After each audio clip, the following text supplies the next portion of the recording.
श्रोता प्रेमियों, मैं राम सागर शास्त्री आप लोगों के समक्ष रखने जा रहा हूं एक प्रसंग, लंका के युद्ध का वर्णन। देखिए, लंका कांड को कवियों ने राम का मुख माना है। गोस्वामी तुलसीदास जी ने इसे वर्षा ऋतु के समान कहा है कि वर्षा घोर निशाचर रारी, असुर कुल साली सुमंगलकारी। देखिए, लक्ष्मण को जनक पर क्रोध आया, सुग्रीव पर क्रोध आया, भरत पर क्रोध आया, परंतु सीता हरण के समय इनका क्रोध कहां चला गया। लक्ष्मण के क्रोध से पृथ्वी डगमगाने लगती थी, परंतु सारी शक्ति भगवान राम द्वारा ही प्रदत्त थी। भगवान के मर्म को लक्ष्मण भी नहीं जानते हैं कि लक्ष्मण यहु मर्म न जाना, और जो कछु चरित रचा भगवाना। भगवान जो करना चाहते हैं वही होता है, उसे कोई बदल नहीं सकता है। कि राम कीन्ह चाहि सही होई, और करई अन्यथा यस नहीं कोई। देखिए, मेघनाद द्वारा जब लक्ष्मण के शक्ति लगी तब तो द्रोणागिरि से संजीवनी बूटी लानी पड़ी, परंतु रावण ने जब लक्ष्मण पर शक्ति बाण चलाया तब राम ने लक्ष्मण से केवल इतना ही कहा कि हे लखनलाल, तुम तो काल को भी भक्षण करने की शक्ति रखते हो। और उन्होंने शक्ति को आकाश में भेज दिया। लक्ष्मण उठकर बैठ गए और राम ने रणभूमि में रावण को मूर्छित करके उसे लंका भिजवा दिया। जब स्वयं व्यापक ब्रह्म नागपाश में बन गया तब लक्ष्मण की तो बात ही छोड़ो। जब इनके चरित्रों पर गरुण को संदेह हो सकता है तो साधारण मनुष्य की तो बात ही क्या। देखिए, लक्ष्मण शक्ति में तुलसीदास जी ने एक दोहा लिखा है कि मेघनाद समकोटि सत जोधा रहे उठाई, जगदाधार शेष किमि उठई चले खिसियाई। जब शक्तिबाण द्वारा लक्ष्मण मूर्छित हो गए तो मेघनाद के समान 100 करोड़ योद्धा उन्हें उठाकर लंका ले जाने का विचार बनाने लगे, परंतु जगदाधार शेष को नहीं उठा पाए और खिसियाकर चले गए। 100 करोड़ योद्धा उनके शरीर में कैसे लग पाए। अगर हम एक एक की बात करें तो काफी बड़ी लाइन हो जाएगी और काफी देर लगेगी, तब तक क्या रामादल का कोई व्यक्ति जान ही नहीं पाएगा। मेघनाद ही लक्ष्मण की क्षमता का था, उसके समान 100 करोड़ योद्धा और कहां से आ गए। देखिए, कुंभकर्ण भी तो बहुत बड़ा योद्धा था। ये दो वीर परम बली थे, परंतु इनके जैसे लंका में अनगिनत योद्धा थे। लिखा है कि कुमुख अकंपन कुलिस सरद धूम के तुअतिकाय, एक एक जग जीति सक ऐसे सुभट निकाय। दुर्मुख, अकंपन, वज्रदंत, धूमकेतु, अतिकाय आदि ऐसे अनेक योद्धा थे जो अकेले ही विश्व विजय कर सकते थे। श्री राम रावण युद्ध 32 दिन तक हुआ। कुछ ग्रंथों में संपूर्ण युद्ध 84 दिन का बताया गया है। अब कोई पूछे राम की सेना कितनी थी, रावण की सेना कितनी थी, रामादल में कितना बल था, रावण के दल में कितना बल था, अंगद जी के पैर में कितना बल था, हनुमान जी में कितना बल था, हनुमान जी के मुष्टिक में कितना बल था, हनुमान जी की लात में कितना बल था, मेघनाद में कितना बल था, कुंभकर्ण के शरीर में कितना बल था। देखिए, राम की सेना के बारे में सुक और सारण ने राम को बताया था कि पदुम जठ 18 यूथप बंदर, 18 पदम बंदरों की सेना बताई। परंतु तुलसीदास जी ने लिख दिया कि सो मूर्ख जो करन चाह लेखा। 18 पद्म के अतिरिक्त और भी सेना हो सकती है, जिसकी गिनती नहीं की जा सकती है। वे मूर्ख हैं जो इसकी गणना करना चाहते हैं। रावण के पास कितनी सेना थी? तुलसीदास जी ने लिख दिया कि गनई को पार निशाचर जाति, सुत परिजन नाती पोत्रों के सहित उनकी गिनती ही नहीं हो सकती है। कबीर दास ने लिखा कि 1 लाख पूत 1.25 लाख नाती। अब रामादल के बल की बात करते हैं। अंगद ने रावण से कहा था कि यस कपि एक न सेना माही, और जो न तुम ही जीत रन माही।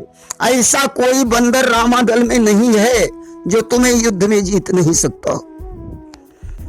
रावण के दल के बल का वर्णन देखें कि एक एक जग जीत सक ऐसे सुफट निकाय।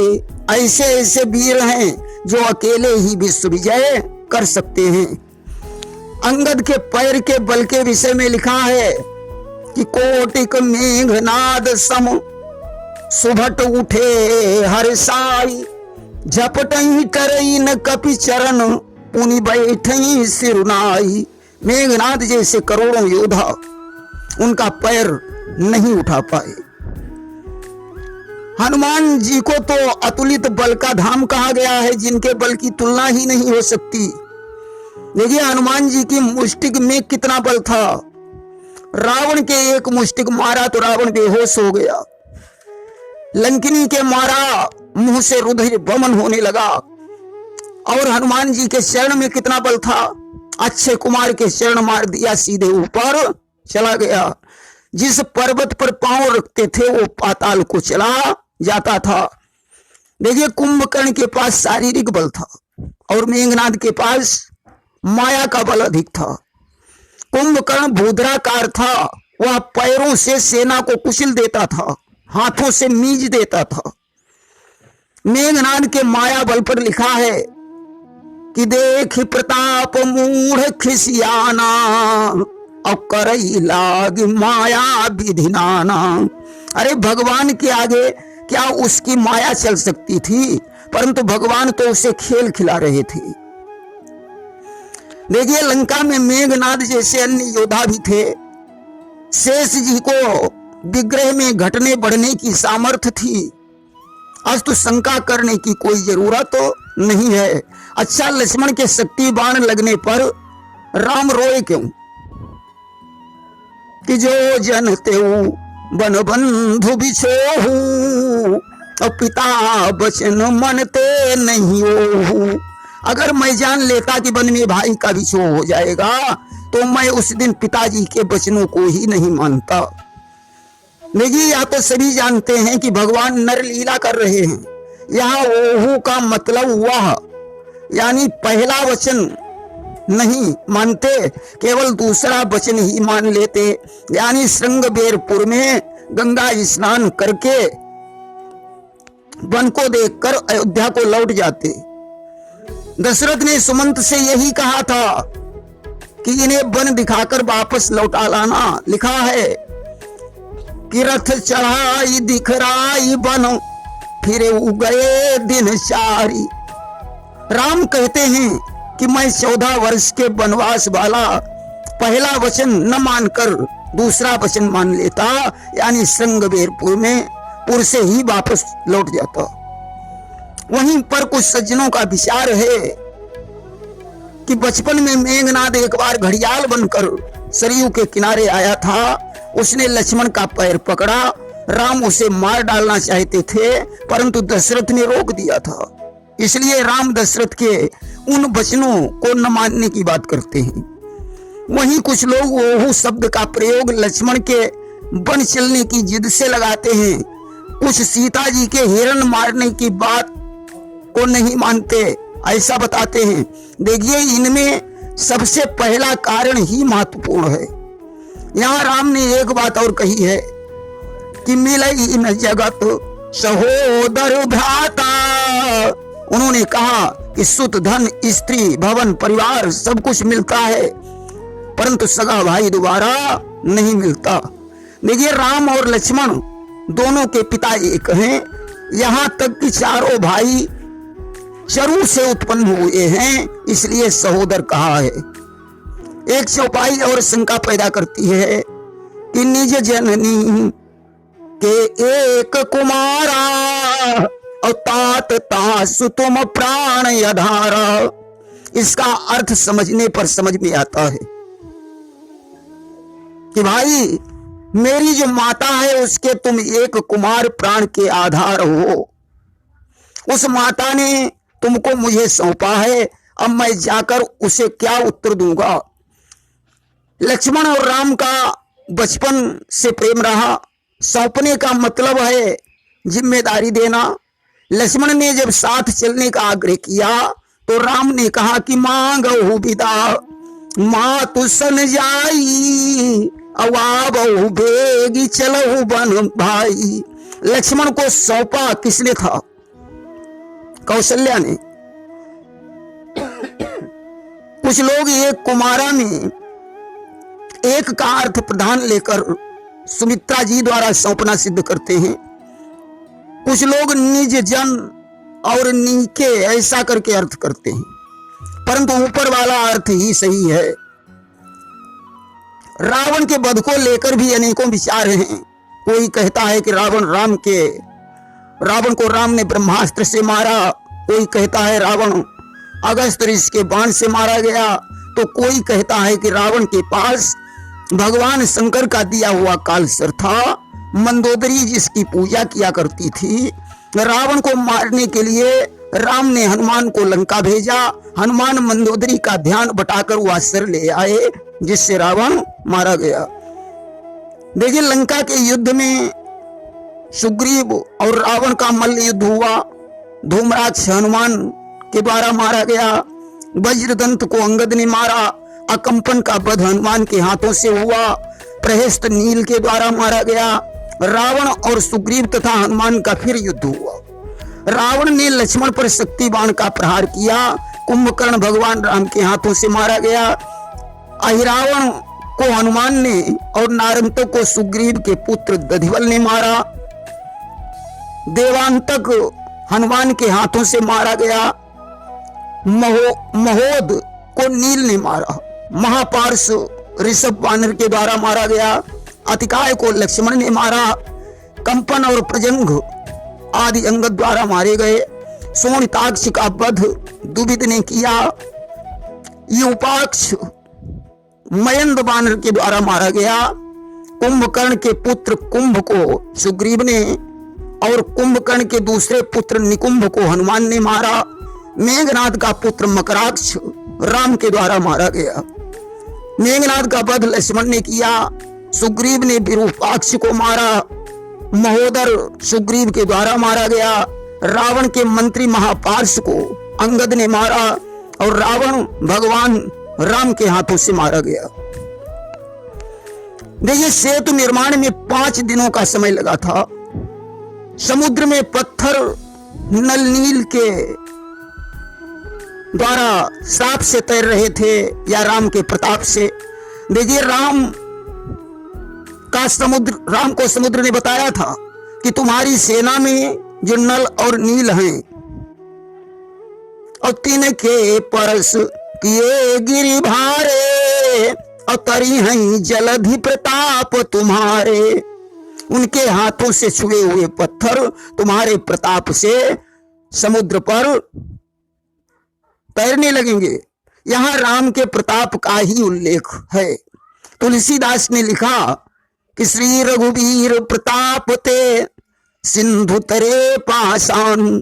अगर हम ऋषि के श्राप को ही प्रमुख मान लें तो क्या पत्थरों के तैरने से पुल बन सकता है?